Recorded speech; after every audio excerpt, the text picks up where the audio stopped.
पप्पू चिंता से डॉक्टर के निष्फल कार्यालय में बैठा है। उसका चेहरा चिंता से भरा हुआ है। डॉक्टर सुनते हैं।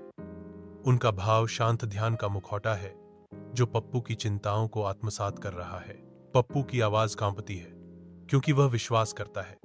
डॉक्टर, मेरी पत्नी की याददाश्त बहुत कमजोर है। डॉक्टर की आंखें सहानुभूति से नरम हो जाती हैं क्योंकि वह पप्पू के शब्दों के वजन को संसाधित करता है।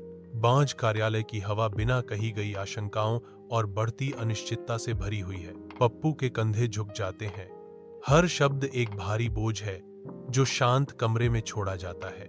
डॉक्टर का कार्यालय शांत है, फुसफुसाहट भरी प्रत्याशा का स्थान। ओह, यह एक गंभीर मामला है। क्या होता है? डॉक्टर पूछते हैं। चिंता उनके चेहरे पर उभर आती है। पप्पू बेचैन हो जाता है। उसकी चिंता बांझ कमरे में स्पष्ट है।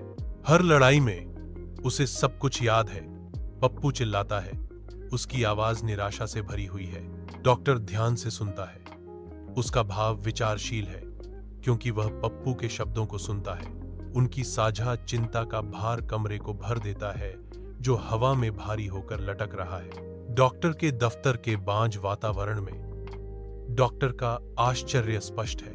उसकी आंखों में एक मुस्कुराहट आई और उसने कहा, यह अजीब है। आमतौर पर लोग लड़ाई में कुछ बातें भूल जाते हैं। पप्पू बेचैनी से हिलता है। हर शब्द के साथ उसकी चिंता बढ़ती जाती है। हाँ डॉक्टर, इसीलिए मैं चिंतित हूं। पप्पू जवाब देता है। उसकी आवाज चिंता से भरी हुई है। डॉक्टर आगे झुकते हैं। उनका भाव अब गंभीर है। पप्पू की बेचैनी की गहराई को महसूस करते हुए कमरा अनकहे डर से भारी है क्योंकि पप्पू डॉक्टर के आकलन का इंतजार कर रहा है।